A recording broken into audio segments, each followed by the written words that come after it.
Welcome back to the deep dive.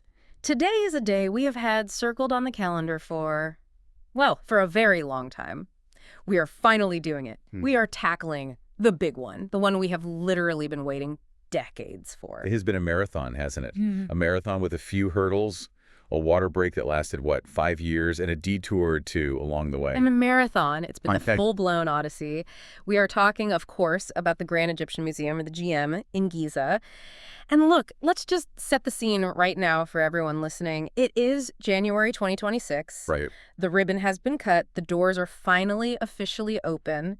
And this isn't just a museum opening. This feels like a planetary event. It really is. I mean, Yeah. if you just look at the timeline, the foundation stone was laid back in 2002. It's 2002. Just think about that for a second. That was a completely different world. Since then, we've had the revolution in Egypt, massive economic shifts, a global pandemic that literally shut the world down, geopolitical tensions, and yet here we are. It's here. It officially opened its doors to the public on November 4th, 2025, and the dust is finally settling on what is, and I don't think this is an exaggeration, arguably the most significant cultural project of the 21st century. And before we get into the gold and the mummies, and we will get to the gold, believe me, I want to talk about the mission of this deep dive today. Okay. Because looking at the stack of research and sources we have here, this isn't just a travel guide. We aren't just telling you where the bathrooms are. We are looking at a fundamental shift in how we interact with history. Exactly. This isn't just about moving statues from point A to point B. This is about creating a landform, and we'll definitely get into that term. Art of landform, yeah. It's a bridge between the modern world and the ancients. It's about the engineering marvels that allowed them to build a structure that literally aligns with the sun, just like the ancient temples did. It's about, reclaiming a narrative. And we're going to be talking about things that frankly sound impossible. We've got 4,600-year-old boats that are essentially sewn together with grass but could still sail today. It's mind-boggling. We've got daggers made from space rocks. Literally, metal from the sky. And of course, the big one, we are reuniting a king with his entire life's possessions for the first time in over a century. The whole story, finally. Let's start with the scale, because I think people hear new museum and they think, oh, cool, like a nice new wing at the Met. Right. But the numbers here they're just hard to wrap your head around. 500,000 square meters. Right. So that is roughly 50 hectares. And to put that in perspective for everyone listening, that is larger than the Vatican City. The entire Vatican City. The whole country. It's basically the size of a major airport terminal. It's vast. And it is the largest museum in the world dedicated to a single civilization. And that's the key distinction, right? Mhm. Usually, massive museums are encyclopedic. You go to the British Museum or the Louvre, and you are jumping from Rome to Greece to medieval Europe to Asia. It's a similar platter of human history. A highlight reel. A highlight reel. This is one civilization, one massive continuous story, and it's sitting right there on the desert plateau, just 2 kilometers from the Great Pyramids. That location is everything. And it brings us right to the architecture. I mean, when you build next to the only surviving wonder of the ancient world, you have a massive choice to make. You either try to compete, which seems like a losing battle. Terrible idea. Yeah, or you try to disappear. And that was the challenge for Hennig and Peng. Right, the architects. And this wasn't just a handshake deal where they knew a guy. This was a massive, massive competition. Huge. I think the sources said it was the second largest architectural competition in history. They had 1,557 entries from 82 countries. Wow. Can you imagine the pressure of sifting through that, trying to find the one design that doesn't insult the pyramids? And the winners, Hennig and Peng, are an Irish firm based in Dublin. So what was it about their pitch that won? Because looking at the photos, it's grand, but it's not. Yeah. It's not loud. It doesn't scream, look at me. And that's exactly why they won.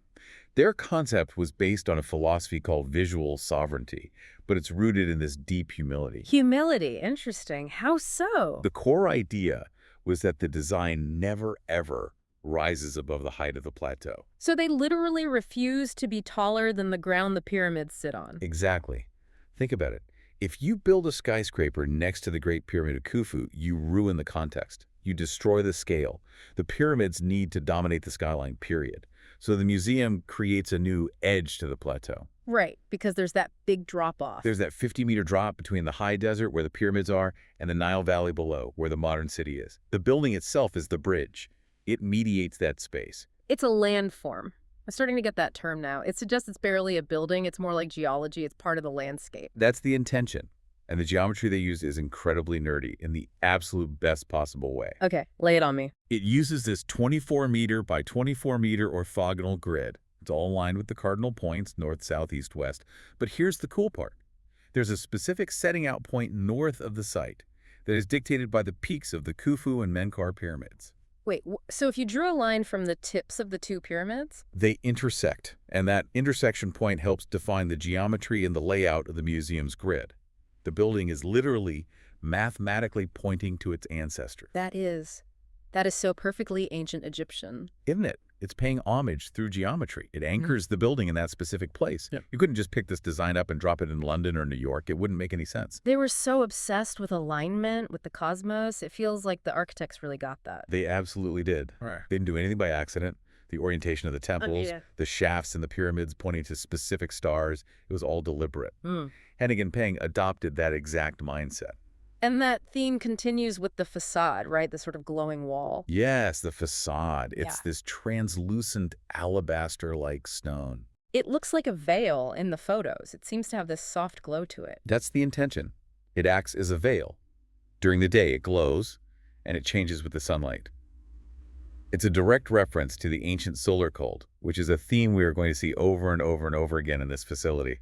So it's not just a static block of concrete. Not at all. It's a living surface that reacts to Ra, the sun god. Okay, so you walk up to this glowing veil, you're navigating this massive plaza, but before you even get inside, there's something hanging above you that, quite frankly, shouldn't be hanging.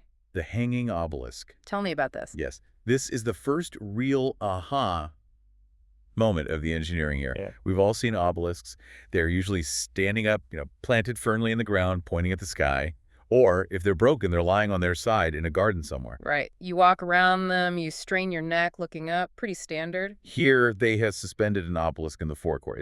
It's hovering. Which sounds terrifying. I mean, we're talking about tons and tons of solid stone just hanging over your head. Why would they do that? Is it just a stunt? Is it just to say, look what we can do? It's secure, I promise. Yeah. But the reason is brilliant. It's not just for show. It allows visitors to do something they've never done before. Look up and see the underside of the base. Okay. Why does that matter? What's on the bottom? The pharaoh's cartouche, his royal name seal, is carved on the bottom. On the bottom, so nobody was ever supposed to see it. Exactly. In antiquity, once that obelisk was erected, that name was pressed against the earth forever.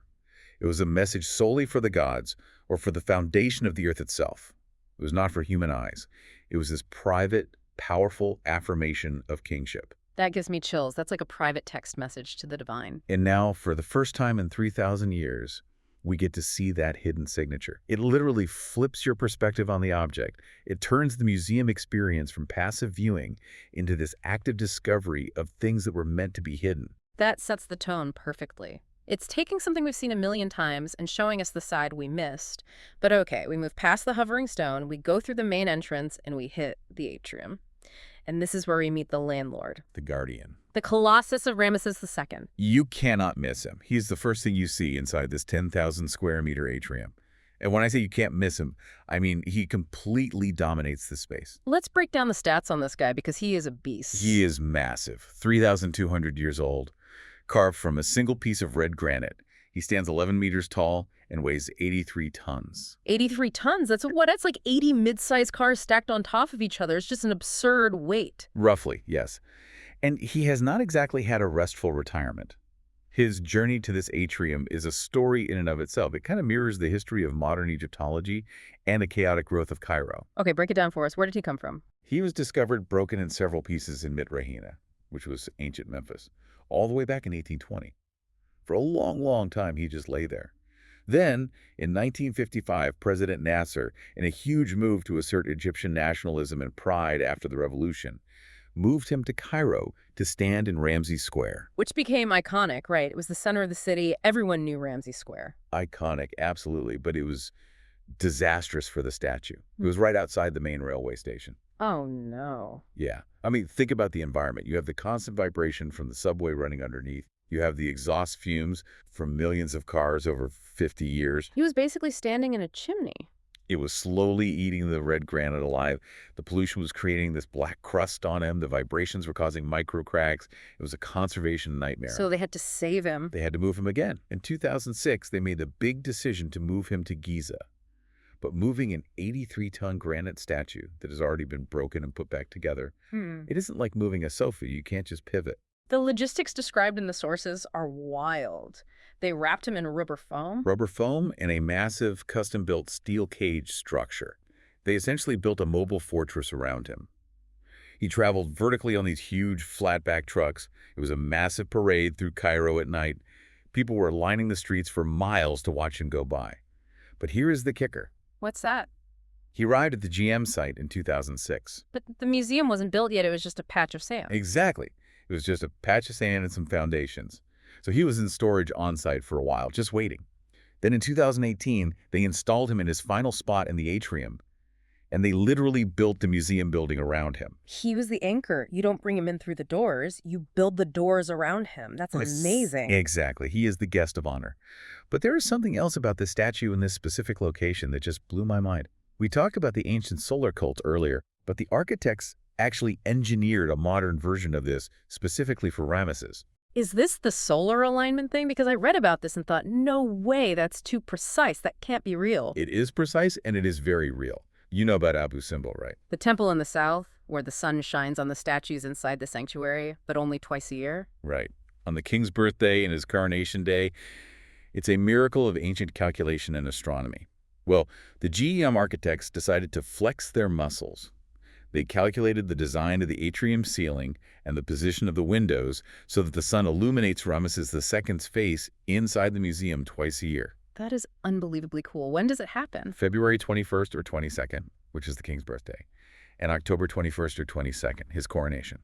The event lasts for about 20 to 22 minutes. So they essentially replicated an ancient astronomical phenomenon using modern architecture and software. It symbolizes Ma'at, that idea of cosmic order and balance.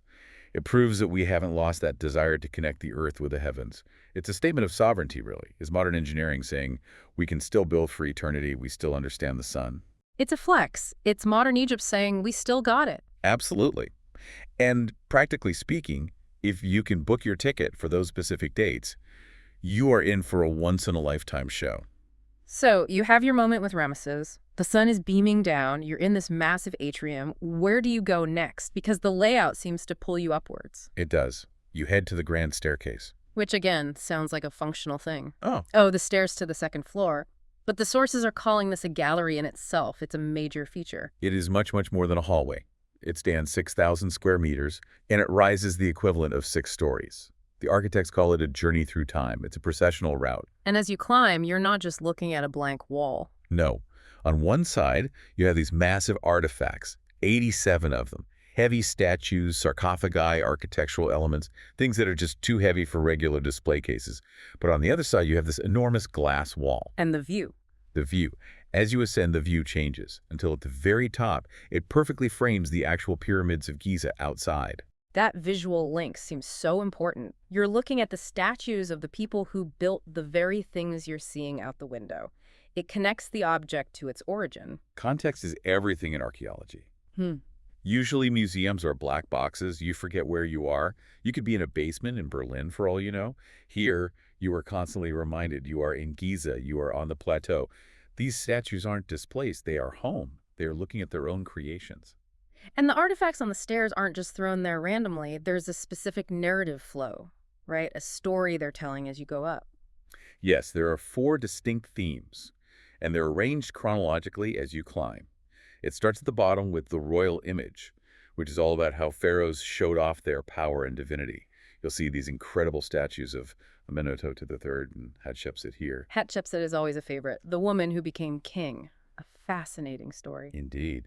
And this section really sets the stage. It's like, this is who we are. Then you move up to divine houses, which is about temples and the architectural link between kings and gods. Yeah. Then the third tier is gods and kings, which explores the king as the intermediary between the earthly and divine realms.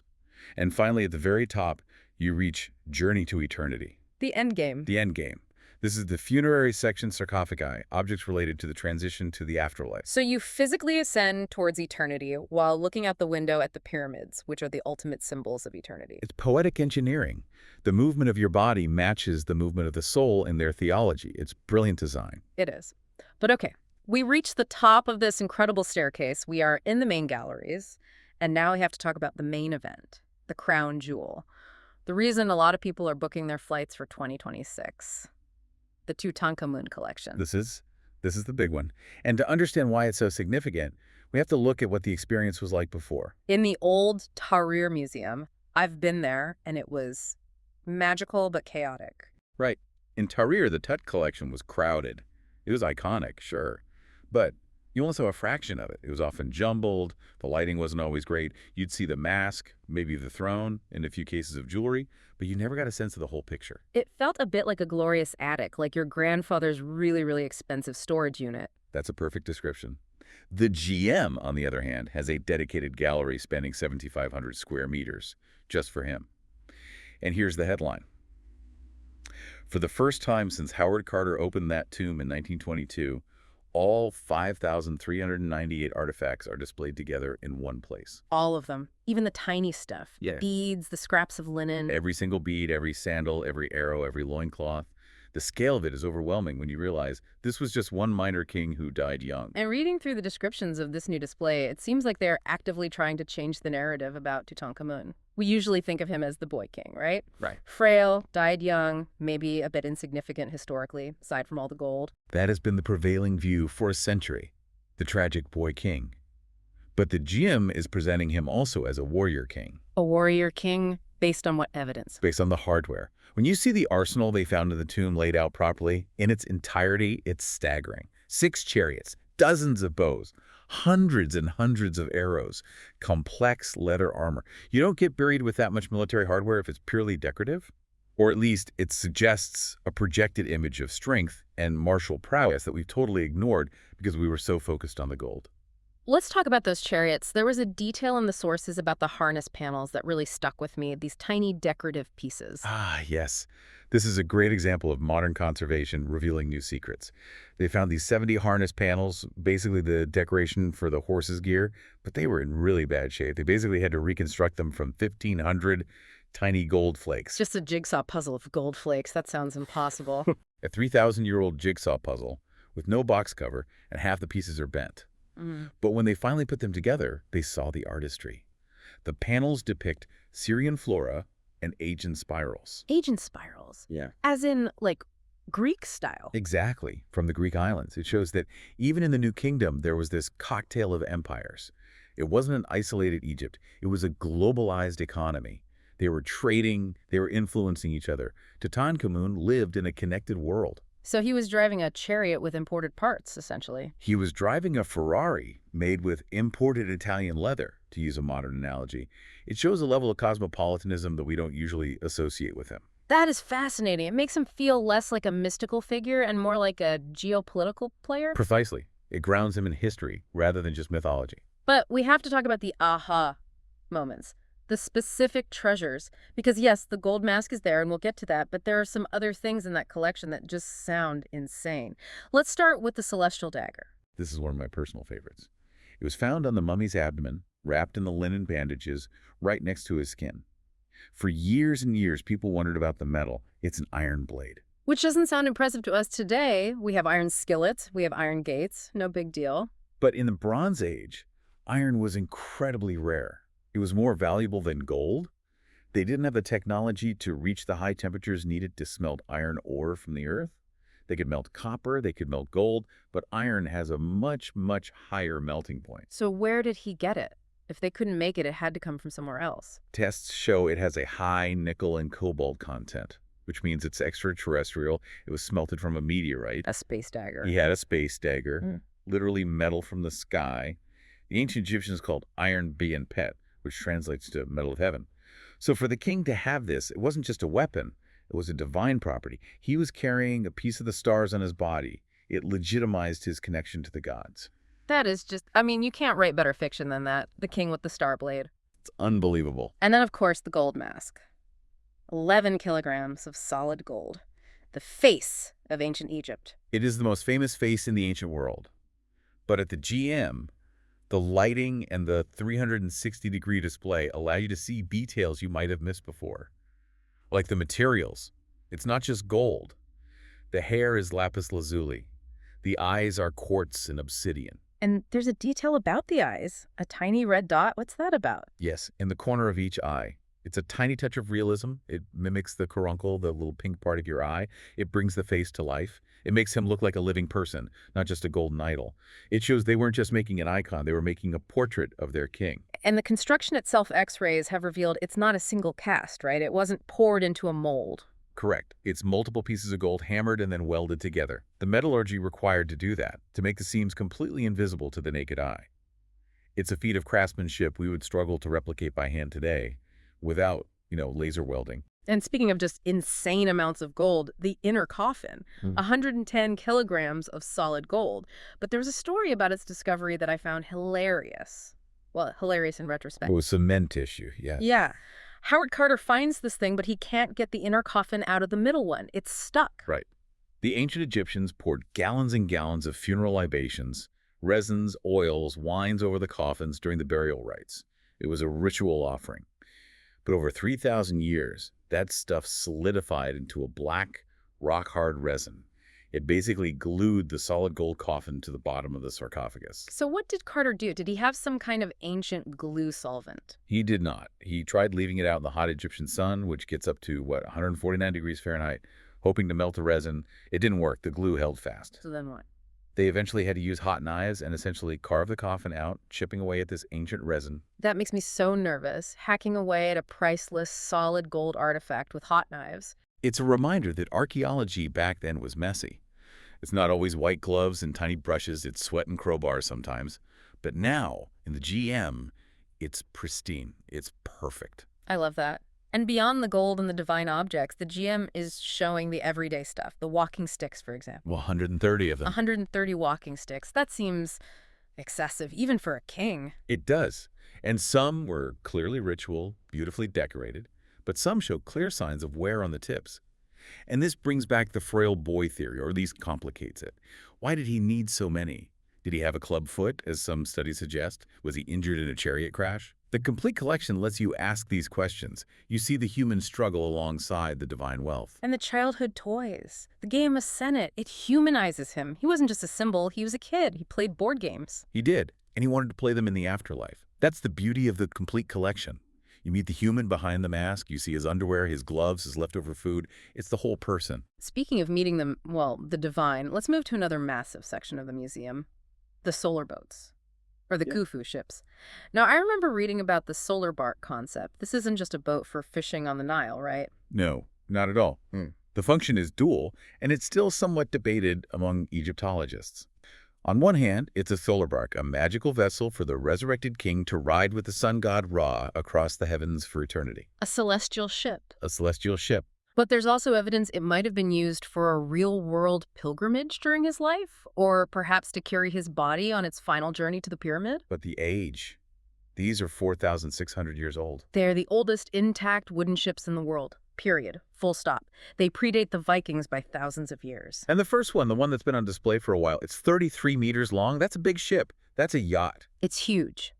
And the construction is just baffling to modern shipwrights. It's a shell-first technique. Okay, explain that to me. What does that mean? So modern wooden boats are usually built with a skeleton, a keel, and ribs, and then you nail planks to that frame to create the hull. Right. The Egyptians didn't do that. They didn't have a keel. They stitched the planks of Lebanon cedar together. Stitched? Like fabric, with a needle and thread. Basically. They used half-a-grass ropes. They threaded the rope through thousands of transverse holes carved into the planks. It's essentially a sewn boat. But wouldn't that leak? A boat made of wood and grass just sounds like a recipe for a sieve. That's the absolute genius of it. When the wood gets wet, it expands. When the grass rope gets wet, it shrinks and tightens. The water itself seals the boat. It becomes this perfect, watertight, tension-held structure. It's incredibly sophisticated engineering using only organic materials. Now, moving this boat from the old crumbling museum at the foot of the pyramids to the GM back in August 2021, That was a spectacle. Oh, it was a full-blown military operation. They couldn't disassemble it. It's far too fragile, so they had to move it in one piece. They put the entire 43-meter boat inside a massive black steel cage. It looked like a spaceship in the photos, this giant black box crawling across the desert at night. It did. And they put it on a smart, remote-control vehicle from Belgium. They had to ensure zero vibration. One bad bump could have shattered 4,600-year-old cedar. It moved at a snail's pace for hours. But they did it. And now it's in a climate-controlled hall at the GM, safe from the elements for the first time in its existence. But there's a second boat, and this is where the GEM gets really interactive and kind of meta. Yes, the second Khufu boat. For decades, it was just left in the pit near the pyramid because it was in much worse condition. It was basically a pile of ancient lumber, 4,650 fragments. But now they were restoring it inside the museum in public. Correct. It's a live science exhibit. They've built a lab inside the gallery that's a massive international collaboration with Japanese experts. It's funded by JICA, the Japan International Cooperation Agency. You can actually stand there and watch the conservators treating the ancient wood. What are they using to treat it? I imagine you can't just use wood glue from the hardware store. No, not quite. They're using nanocellulose. It's a high-tech material used to stabilize thermally degraded wood at a molecular level. Nanocellulose on a 4,600-year-old boat? That's incredible. Ancient engineering meets modern chemistry. It's fascinating to watch. They expect the full assembly to take up to 4 years. So if you go now, you are literally seeing a work in progress. You are witnessing the puzzle being solved in real time. That is a reason to go back multiple times, just to check the progress on the boat. Absolutely. It's a living museum in that sense. It's not static. Now, we've mentioned technology a few times, but the GM seems to be embracing what they call Museology 2.0. It's not just placards on the wall. No. They understand that modern audiences, especially younger ones, need context and immersion. So they are using holograms to explain complex things like the mummification processes. They have augmented reality headsets. The AR thing sounds really cool. The idea of being able to look at a 2-ton statue and see a digital overlay of what it looked like when it was freshly painted. Yes. And that's so important because we often forget these statues were brightly painted. They weren't just brown stone. They were gaudy, vibrant, almost neon. Seeing them in their original colors completely changes how you perceive them. It makes them feel less classical and more alive. It disrupts our grayscale view of history. And there's a mixed reality guide voiced by a famous actor, Ahmed Helmi. Yes, he's a huge star in Egypt. And using a familiar, popular voice bridges that gap between ancient history and modern Egyptian identity. It makes it accessible. It's not a dry academic lecture. It's a story told by a friend. It's a very smart move. And for the people who really want to trip out, there's the immersive exhibition. A 90-minute experience. We're talking 8-meter-high video mapping, VR. It allows you to walk through ancient Thebes. It's bringing the environment to you since you can't actually walk through Thebes as it was 3,000 years ago. It sounds like they are really trying to make this a place where you feel the history, not just read about it on a little card. And that extends behind the scenes to the Conservation Center, the GEMCC. This thing's a beast in itself. It's 32,000 square meters with 19 specialized labs. 19 labs? What for? There are labs specifically for wood, for stone, for organic materials, for human remains, for textiles, for metals. It's a global hub for research. But importantly, it's about repatriating expertise. For a long time, Western experts dominated the field of Egyptology. Now this center is training the next generation of Egyptian conservators and scientists. That is a powerful shift. It's a huge shift. It's saying, we are the authorities on this. This is our heritage, and we are the ones who will lead the science. It's a shift from being a site to being a source of knowledge. Before we wrap up, we need to talk logistics, because Cairo now has 3 major museums focused on this, and it can be confusing for a visitor. You've got the GM, you've got the NMEC, and you've got the old Tahrir Museum. How do we distinguish them? It's a good problem to have, honestly. But here is the breakdown. The GM is the complete experience. It's the new headquarters. It's the entire Tutankhamun collection, the chronological overview, the grand architecture, the solar boats. It's the deep dive. Okay, so GM is the main event. What about the NMEC, the National Museum of Egyptian Civilization? The NMEC is in an area of Old Cairo called Fustat. Its main claim to fame now is the royal mummies. Remember the Golden Parade in 2021? The huge televised event where they drove the mummies across Cairo, it was amazing. They moved the 22 royal mummies there. Sure. So if you want to see the actual bodies of Ramses II or Hatshepsut, the flesh and bone, you go to the NMEC. The display there is stunningly well done. Got it. So mummies are at NMEC. And the old museum in Tahrir, is it just empty now? Is it worth visiting? Not at all empty. It retains many of the Old Kingdom masterpieces, like the Narmer palette, which is one of the most important artifacts in history. Right. And honestly, it retains that nostalgic Indiana Jones clutter feel. He has a charm and a history that the shiny new museums don't have. It's still worth a visit for the atmosphere alone. So do all three if you can. They each offer something different. Absolutely. They tell different parts of the same story. Practicalities for the GM.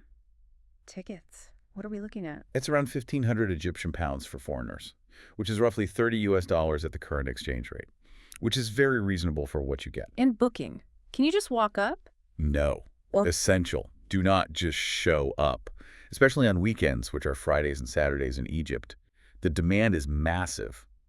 Book well in advance online. Yeah. And a tip. The museum is open late on weekends, until 9 or 10 p.m. Seeing the pyramids in the glowing museum at night is a completely different vibe. Good tip. Less heat, too. Way less heat. And be prepared to walk. It's 500,000 square meters. Wear your most comfortable shoes. This is not a place for heels. It's an expedition. So as we zoom out here, we've talked about the gold, the stone, the boats, the tech. But what does this museum actually represent? Why spend $1.2 billion on a building? It's about soft power. It's a profound statement of national identity. Egypt is saying, we are not just the custodians of the past, we are the active interpreters of it. It's moving away from a century of Western-centric Egyptology and centering the narrative firmly in Giza. It's reclaiming the narrative on their own terms. It is. And it's a massive investment in the future. Yeah. They are banking on this being the engine of their tourism economy for the next century. It brings me to this final thought. The ancient Egyptians were obsessed with eternity. They built in stone to last forever. They mummified bodies to last forever. Cycle of eternity, yeah. Right. And in a way, isn't this museum just the modern version of that? It's a machine designed to freeze time. A climate-controlled steel and glass machine to ensure that Ramses and Tutankhamun and Khufu's boat actually do live forever. That is a profound way to look at it. We are using our highest technology to fulfill their most ancient wish.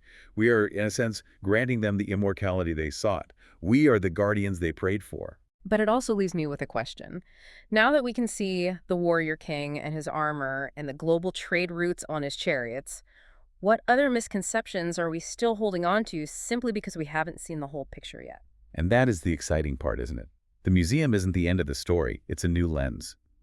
As we use AI and non-invasive scanning on these artifacts, what else will we find? Are we finally seeing them as they saw themselves, and not just through our own biases? And as we use VR to walk through Thebes, are we finally achieving a form of time travel? Something to think about. Indeed. It forces us to ask if the past is ever really past. If you can make the trip to Giza, do it. If not, dive into the virtual tours. Because the wait is finally over, the GM is open. Thanks for joining us on this deep dive. Until next time.